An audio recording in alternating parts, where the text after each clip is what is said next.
Oh my god, season 1 was starting to get to me, I gotta be honest. Just blah episode after blah episode. We had a lamentation in there. Whew. It's good to see some honest-to-goodness old Trek here. I want to talk about something really... I know this is a weird time to talk about this, but this just came up like 20 minutes ago while I was watching the episode. Someone was asking me in the comments, why do I keep calling, old Trek modern Trek? I just want to explain my terminology. To me, old Trek is TOS. And if you count it, the movies. But really, no, it's TOS, and I'd probably put the dividing line at probably the motion picture, if I had to. But you could also put it before the movies entirely. TOS, just that's it. You could include TAS. Let's stop adding asterisks to this. Modern Trek is what I call TNG, DS9, Voyager, and Enterprise. The modern era, as it is usually referred to as. Even historically, the 90s, the 80s. And then we have the new stuff, which, as I've said several thousand times, I haven't actually seen. Now, it's funny because this came up because they were saying, why are you calling new Trek modern Trek? I have seen a lot of people use that term, new Trek, one word, new Trek. And that apparently refers to what I also hear as the Kurtzman stuff, a.k.a. Discovery, Picard, and Lower Decks. And I guess Brave New World, or whatever it's called? No, Strange New World? The Pike Show, which I don't even think is actually officially confirmed as of me saying this. But last I checked, they're still going to make it. I just wanted to clarify that really quick. Anyways, it's good to see some good old Trek. I got to mention something, though. I'm checking my notes, and I'm like, what I've been doing as I go is just for fun, seeing if there's any episodes in which the production order and the release order actually line up. And I noticed this was episode, I think, 23, something like that, which it's also episode 23 in release. Oh my god, we did it! We had a comment. No, see, what this actually is this is the 22nd episode in production order. Or, excuse me, 24th, sorry, the other direction. Because they actually made Space Seed before this. It wasn't until much more recently that we actually found out, and thanks to stills and other information that have been historically logged now, that Space Seed was actually filmed prior to working on A Taste of Armageddon. You might be like, well, how would you make a mistake like that? Well, the production orders were never changed. Each episode gets a production number, and it gets stamped onto it, and that's part of keeping track of everything. It's actually one of the biggest reasons why I've been using production order throughout the majority of my Star Trek stuff in general. It's a very efficient and quick way of just keeping track, because it's an identifying code for each episode, right? Regardless of all other factors. But in this case, they didn't swap it, even though it should have been swapped. So we still have yet to actually link up with production order and release order. I'm still doing this episode next because production order number, like I just mentioned, and frankly, I don't feel like completely redoing my schedule. I guess it wouldn't be that hard, but you know what? I don't care that much. I don't. We're going to talk about this episode first. So, this is a good time to mention. So, let's see. Robert Hammer put together the idea for this episode based on Vietnam War, and the press releases that were coming out, public news about how many casualties were happening over there. Fun stuff. That was the impetus. Then Gene Kuhn took over and rewrote it and rewrote it and rewrote it and rewrote it and rewrote it. This is actually why this was made after Space Seed. Because unlike, say, Shore Leave, where they were rewriting it on the fly because they were desperately trying to get anything done, they had gotten a little bit more caught up by this point. And they had the availability to rewrite a script until they felt the script was done. This is, of course, still contributing to that massive workload I mentioned that Kuhn was going through at this point in time, which eventually leads to him leaving the show. Just overwork, stress. Nevertheless, he did an absolutely marvelous job. While there are logical loopholes in this episode and some flaws that it has, the dialogue pops, and you could tell the quality of a script that had 9 rewrites instead of 0. Let's see. So we show up, and the first thing we see is Ambassador Fox. Ladies and gentlemen, the obstinate bureaucrat. That's 2 so far, I think. I think we're up to 2, something like that. It's just funny. We're still in Season 1 of TOS, and we've already seen 2 of these suckers. You ever wonder why I associate this concept, this archetype, so much with Star Trek? It's because of TOS. Granted, they still used this in the other Star Treks, but God, they used this like crazy in TOS. Probably because this was the 60s and anti-authoritarianism? It sounds wrong. Anti-authority was a pretty predominant theme in a lot of writers' works. Remember, we're pulling scripts from tons of people from all over the place here, so... Anywho, so he shows up and he's evil. He's also a representative of, wait for it, the United Federation of Planets. Now, we've actually already established the Federation, but that right there is the first, we've got actually another first later on, but that is the first time we have established the UFP. Ladies and gentlemen, we did it! We finally have the Federation. It just took until almost the end of Season 1. It is so fascinating seeing how late some of this stuff develops. Anywho, so he shows up, and he's like, we're going to establish diplomatic connections with these people, whether they want it or not, because we have lots of death in this area. If only we had a friendly port. Okay, there's a huge logic gap there, but I'm just going to skip over that, because this leads to a lot of interesting implications and a lot of political discussion that can happen. At what point does a foreign power no longer have the right to refuse contact? Because that's what happens. They reach out, and the people say, no, go away, we refuse the right to interact with you. It is Mr. Obstinate Bureaucrat who then ignores their right to refusal, and just says, no, we're going through anyway. Huh. How diplomatic of you, sir. Yeah, This also leads to an interesting Prime Directive question. Now, this episode unintentionally is also a Prime Directive episode, because we massively interfere with the affairs of an alien species.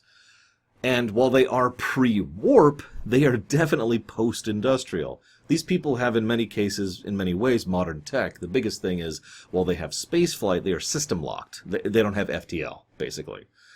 So everything they can do is just within their own system. Okay. So that's actually kind of a cool idea, if I'm being honest, and the nature of how their society has developed and how they lose millions of people every year probably necessitates the fact that their society has stagnated in several ways. However, this is not the same case as it was back in Return of the Archons. Return of the Archons was true stagnation, machine-like precision that has lasted for millennia. We need to get involved and fix that, right? This is trickier. This is much more nuanced and much more difficult. And so I posit to you right at the beginning, should they intervene here? This is a lot more gray of a scenario, a lot bigger of a dilemma than we saw back in Return of the Archons, and honestly, than most of the Prime Directive episodes we'll see in the future, even in other shows. What would you do? Either way, this leads to a couple of little lack of scale things. They've been at war for 500 years. And they've also had space flight for centuries. That's neat. I guess if we want to define it, we've had space flight, I can talk, for what? 80 years? No, that's wrong. 60 years. 60 years right now. Right? That counts for something, right?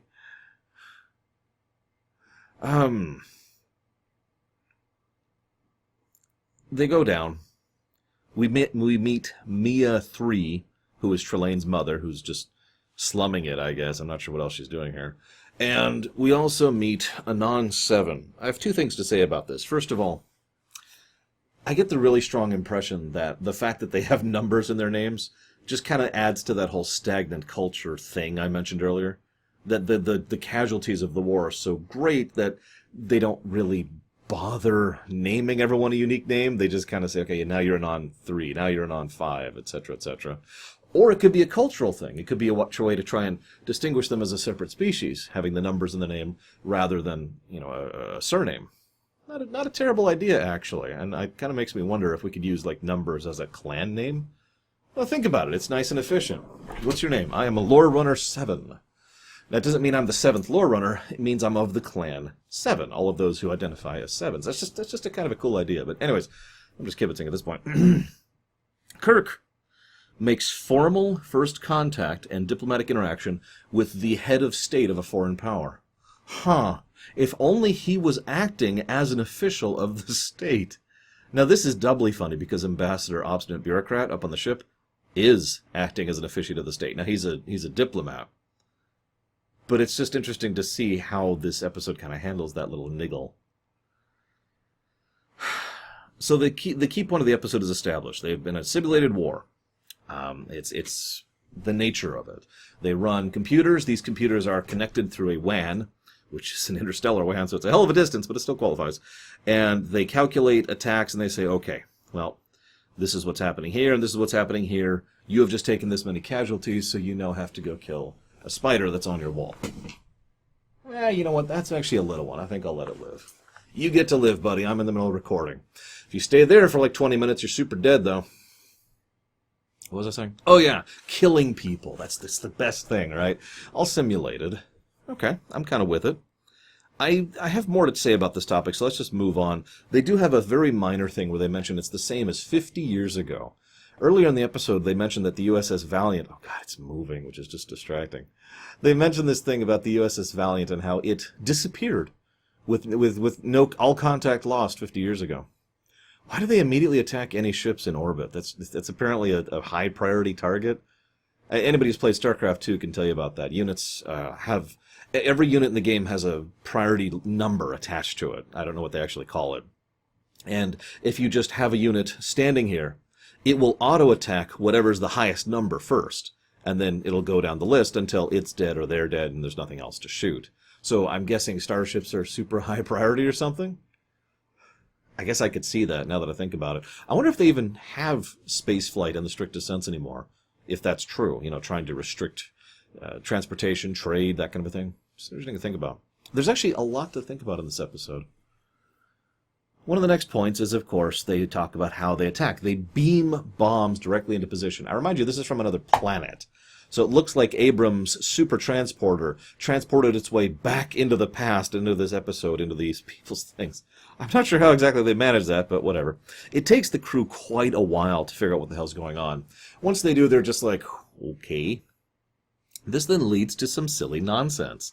The people on the planet actually think that they can hold, like 8 people hostage? Hang on, it says security guy, other dude, yeoman, what's-her-face, who's totally not Rand, Spock, so it's 5, unless I missed one. I don't pay attention to red shirts, they all look the same to me. But each of these people, they think they're going to hold them hostage and say, all right, we're going to hold you hostage until the rest of your 24 with the ambassador, 25, with the ambassador's aid. 425 people are willing to beam down and die. Oh, you're gonna be okay. Don't worry. We'll save your ship. We don't need to destroy your ship. What? Now, normally I'd complain about bad writing here, but actually, no. This is fully in character and fully the point. They are so massively disconnected with reality that they actually think that's totally cool. Why wouldn't it be? If it was one of them, the Emenians, or however they pronounce it weird. Emenians, something like that. Anyways, they would go along with that. Oh, shucks. Well, at least leave the ship intact, okay? And they'd be like, okay, yeah, no problem. We'll make sure your ship is intact. Other people will be able to take and get out of here later. Cool. Strangely enough, the Enterprise crew do not go along with this. This then leads to Scotty being in command. By the way, this is the first Scotty episode. If you've been paying attention, and this is a very big trend of Season 1, most of the secondary cast members get nothing to do. They're there on the screen, they get paid for showing up for the day, and they get to say a couple of lines, and that is it. This, as I mentioned before, Nichelle Nichols was really pissed about this, and she is not the only one. But supposedly that changes in the future. We'll see. I'm not there yet. But either way, because of that, Scotty has had a few lines, and he's had a few relevance, and he's been the guy who tells you, okay, this is how we're going to fix the ship, or this is what's not fixed yet. But this is the first time Scotty's actually had scenes to himself. And I love the fact that the first Scotty scenes are him showing tremendous competence at being a commander. He hears Kirk say, beam down all the people, which once again is showing just how disconnected with reality they are, because Kirk would never give that order. That makes Scotty suspicious. Scotty checks the voice, and it's a fake, so nope. Thank you, Scotty, for being awesome. Next up, we have Spock using the psychic power of Vulcanians.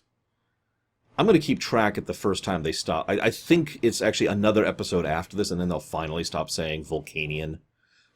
It's just... I mean, how long did it take for them to start calling them Klingons, for example? Because I know they have that issue too, and Kling, instead of Kronos. Anyways, so Spock uses his psychic power through the thing to get out. Okay, cool. And they decide to go ahead and disintegrate the sucker. There's a really great scene here I want to talk about. There's a lot of good little scenes I'm going to talk about. And by a lot, I mean like 2, but they're good, so shut up. There's this bit where a guard is comforting a woman, and it's really distant. It's in the background. You can see him being like, it's okay. It's okay. And there's just this little moment. She just kind of nods, and she goes into the disintegrator and dies. And then the guard who was comforting her walks into the disintegrator and dies. More than, honestly, I'd say most of the rest of the episode, that tiny little tidbit with nameless characters, played by extras, gets across a wonderful... It gets across the tone of exactly what this... Well, I was going to call it a Cold War. Let's call this a calculated war is actually like, and what it actually feels like at a human level, or at a personal level. It's good stuff, and I enjoy that. Then, Spock casually tricks the guard, destroys the disintegrator, and it goes back up to the ship, and they can't find the captain because they can't scan for human... I'm going to stop making fun of it. Let's move on. This then leads to them attacking. The planet decides to attack the ship. Now, I like this part. Usually, in a situation like this, the threat of the week, the Aminians or whatever, they're the bad guys, and they're also technologically superior to our crew. The reasons for this are A, it's simpler to write them as simply villains rather than trying to add any nuance, and B, because of the fact that it's an easy way to test the crew. You remember I brought up that whole topic back in Tomorrow's Yesterday. I mentioned the whole idea of how to challenge your party, in this case the crew of the Enterprise, when they have so much tech at their disposal. The easy way to do that is to just make everyone stronger with them. This is one of the reasons why I hate that idea of the threat of the week that's stronger than the Enterprise. Because, well, first of all, because it's cheap, but second of all, because it's stupid. If every other race they encounter is somehow stronger than a Galaxy-class Doom ship, then there's just a lot of logical holes in the setting building at that point. But here, they're not stronger. Their only advantage is the subterfuge and the fact that they have hostages. And both of those advantages are torpedoed almost immediately. Thus, the crew are actually the ones in the superior position. And yet, despite this fact, it still works. The episode still functions and has good drama and good dilemma, because the threat, the dilemma, the challenge to overcome is not saving the ship. That's easy. To be perfectly blunt, they could have managed that at about the halfway point of the episode. But Kirk is playing for bigger game here. And so because there's a new thing other than just live through the episode, all of a sudden, the challenge is still there. You see the brilliance of this. This is one of the reasons I do put a lot of credit to Mr. Kuhn and his writing talent. It is a damn shame he got overworked to crap. This is just a Star Trek trend. Look up how, as I've been covering Enterprise, you've probably heard me rant about how many episodes Braga writes in a row. I think the record is like 14 episodes in a row that are written by Braga. Same problem. And Braga had the same reaction to that, just being oh. But nevertheless, both men are talented writers. And when they get to shine, in my opinion, it really shines, like in this episode. Forgive me for gushing. I really like this one. In fact, right now, I actually have my list up over here. I'm going to put this up at the good ones. Let's put it here. There we go. Taste of Armageddon. This is a good damn episode. So, where was I? Scott. Right. So they attack the ship. Doesn't do anything. Can't get rid of the screens. Now, I want to point this out. Screens... It wasn't until the TNG era that shields would be demonstrated as they tend to be demonstrated from that point onward. Something that would actually go back even into Enterprise's era. Screens are kind of vaguely described, but for all intents and purposes they are reinforcement shields. It's not an energy bubble that just stuff bounces off of it. It's more like something that is actually running through and on the outer armor in order to reinforce it. Kind of like polarized hull, except something that actually makes a freaking degree of sense. So, hull plating's offline! No! This is actually true even into the movies, if you pay attention. Star Trek II and Star Trek VI both being excellent examples of this exact concept. Either way, I'm pointing all that up, but because they're still shields, even though they're using a different word for it, they are still shields. Those shields are enough to prevent the disruptor weapons, which apparently do sonic damage in space. Let's not get into that. let's just walk over that one. But here's the really interesting part. So Fox beams down and is an obstinate bureaucrat. By the way, he's an obstinate bureaucrat the whole freaking episode, the whole time. Up until a certain point. Hear me out, I'm getting there. And he demands that Scotty lower the shield screens as a show of good faith. Scotty refuses because he has a brain, and he literally saves the ship and everyone as a consequence of doing so. Yes, Scotty's action at refusing a direct order from someone who had authority on the mission is literally what saves millions of lives, including the crew of the Enterprise. Good freaking job, Scotty. The ambassador's really upset about this. He's also snarky and aggravating because he's the obstinate bureaucrat. If you've been paying attention, who's the bad guy? Anon 7 or Ambassador Fox? No, really, think about it. In the construction of the narrative, Anon 7 is a desperate and lost man. In multiple scenes, he's like, oh God, I don't know what to do. What do I do? Someone please tell me what to do. He is desperate to try and fix and resolve this. You'll notice, by the way, there's a ticking clock. They mention it twice, and then it actually comes up. There's a ticking clock in the background. They have 24 hours. They mentioned this from the beginning. They have 24 hours to have everyone lined up so that they meet their quota, so that they show that they have taken the losses and they are not in violation of the treaty. And you'll notice he gets more and more panicked and fearful throughout the episode and more desperate to try and resolve this, to the point where his strategies actually get worse as the episode goes on. This is brilliant. He is portrayed in an almost universally sympathetic light, even though he's the guy trying to kill the crew of the Enterprise. By contrast, Mr. Fox is portrayed as a jackass who's a holier-than-thou asshole who is constantly putting the crew in danger, including by initiating the entire events of the episode. And it's raining again. Ugh. Now, I bring all this up because this is awesome. And it helps to nuance out Anon 7. It helps that the actor, who unfortunately hasn't done any other Trek, but he's a good actor. He was actually in the running for playing... Oh, I can't think of his name. Another character. They brought him back for this. Anyways, he does a really good job. He nails not only the gravity of the role, but he also manages to get across the severity of someone who is so utterly lost because he's so disconnected from reality. When he sees things changing in front of his face, he just barely knows how to deal with it. By the way, as a side note, it makes perfect sense that the people who've never had a real war in 5 centuries would almost universally lose to the crew of the Enterprise. Just pointing that out, too. So Fox decides to beam down. Hold up. Scotty didn't lower the shields. I told you there was one other first in this episode. Yes, ladies and gentlemen, it is the first time they ignore the can't beam through shields rule. Season 1. Season 1 of TOS. We've established you can't beam through the shields, and we violated it. Love you, Trek. So, Kirk threatens the whole planet, and with real war. Loses two guards, which is stupid. And there's this great bit. There's a lot of good dialogue. Spock says, do not allow that woman to self-immolate. This is a serious situation. Sit on her if you have to. Yes, sir. And then Kirk orders General Order 24. Something that only comes up one other time in all of Star Trek. It's the equivalent of Base Delta Zero, which just occurred to me. Some of you might not know what that is either. It's kill everything. It's a planet cracker. Not cracker, that's the wrong term, because that's more like the Death Star. The point is, bombard the planet until there's nothing left walking. That's what that means. Destroy. Destroy. So, Dalek Order is ordered, and, well, this is really refreshing. Now, I want to stress something, because I was writing in my notes, and I was like, oh my god, I look like a horribly evil person, and I swear I'm not. I'm not evil, guys. You gotta believe me. I'll kill you if you don't believe me.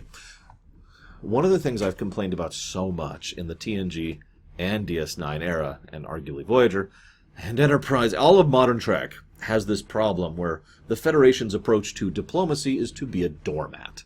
To say, yes, please, step all over me. Even in TOS, this has been a thing periodically. Remember Balance of Terror?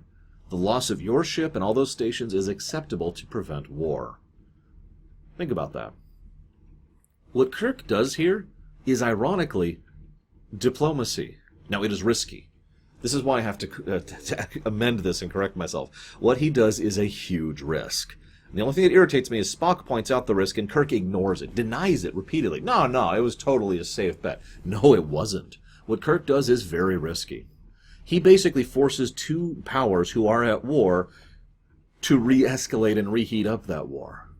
However, he also offers his position and services in order to try and make it better, thanks to both the Enterprise's position, the connections between the two, shutting down the computer, and, of course, most importantly, Fox, Ambassador Fox. By the way, did you catch that the moment Ambassador Fox beams down and is held prisoner, he immediately stops being the obstinate bureaucrat? Literally, the actor starts acting as if he's playing a different character, and just is suddenly much more helpful and informative and worthwhile and actually diplomatic, as opposed to being a jackass, which he was before. It's just interesting to see that shift. Kirk pushes him up against a wall and says, "Look, this is why I say Kirk was aiming for bigger game. He was trying to stop the war. He was trying to force the society to change and alter and try to get away from this clean, calculated war they had going on. That's the actual dilemma." Now, I said this right at the beginning. Do you think they were right to? Do you think it was the right and correct or correct thing to do to interfere in this way, to violate the prime directive interference in this way? No judgment. It's probably obvious from my gushing what I think on this matter, and the fact that I just mentioned the actual diplomacy thing. See, here's the thing. What's really awesome about this episode is the logic of their position is infallible. We want to have war without the cost to our culture and our civilization. So we're going to go ahead and be at war with our enemies, and we're going to lose people cleanly, but no damage, no radiation, no death, no destruction, no loss of infrastructure, no loss of culture. All it is a quick, clean, quiet war. Now, there is a wonderfully horrific logic about that, but the problem is it's also it's one of the biggest problems with most logic as applied in real life. It only looks one layer into the data. Because if you look at just the surface level of data, you can come up with logical answers like that. It's basic math. It's when you start going multiple layers deep that you're like, well, hang on, that's way more complex than I was ready for. Because here's the thing, there is a natural presumption that everyone makes, most notably Anon 7 and Mia 3, Trillaine's mother, about whether or not this is an acceptable circumstance. And that presumption is war. The idea that war will and indeed must be. They've been at war for 5 centuries. Of course they think that way. But you see how that is a flaw. They are assuming that as part of the rule set for their logical equations, and in so doing, they are naturally assuming that their method is the only logical approach. Because if they do anything else, they'll still be at war, because that's part of the equation, and everything will be screwed. Right? You see the idea here, how peace has basically never even occurred to these people. This is brilliant. And I love how Kirk is called a barbarian, because what Kirk is willing to do is fight, whereas what they're willing to do is to calculate. And therefore, he is the barbarian. Logic, right? As a side note, it wouldn't even surprise me if the Vulcans went through something like this at some point in their history. To my knowledge, they did not. It's just an interesting idea. So they call him a barbarian. He flat out says, "Oh, God, what kind of monster are you?" And he has this wonderful speech, which apparently they rewrote like 4 or 5 times. And by they, I mean Kuhn, in order to make as good as possible. We're killers. But we're not going to kill today. That's what it takes. Wake up and say, today is not a day in which I'm going to kill. In other words, the struggle, the work, the effort is something that matters and something that should be considered there rather than simply coldly, quietly, constantly killing. I really like this episode, if it's not obvious. But I want to share one last thing here, if you don't mind. I mentioned the Vietnam thing earlier, and the inspiration thereof. I took something different from it. It's never really occurred to me before, but the way they deal with it... Let me phrase this like this. Those in power order other people to their deaths. Okay? Now you're like, well, okay, that's just life. Hang on. Let me slice this down a little bit more specifically. The elite are so distanced from the cost of war that all they are doing is changing numbers from one column to another. And now you see it. Now you see exactly how messed up this situation could be an analogy for. The wealthy, the powerful, the politician, the general, whoever it is that doesn't actually understand the literal human sacrifice and the nightmare and the screaming and the pain and the suffering and the cost and the brutality of war, just ordering numbers around on a spreadsheet. This, by the way, is the ultimate reason why I am in favor of Kirk's option here, and why, if I was the UFP president, now that we have a UFP, I'd back his decision. Because what they are doing here is something that, in my opinion, cannot be tolerated, and frankly has been tolerated for too long. Even if this reached a situation where they did go to actual war, as Kirk points out, and there's a validity to this, that war, with the tech level they have, would be so devastating as to preclude the possibility of continuing it. At least on the scale that they were. Millions killed every year. Yeah. Now, I anticipate a lot of you disagreeing with me on that, and that is, as ever, awesome, because I love hearing your guys' thoughts, your comments, your feelings, your hatreds, your hopes, your dreams, and your punches. Ugh! I hope to have all of them whenever this episode goes live. And I will see you next time, guys.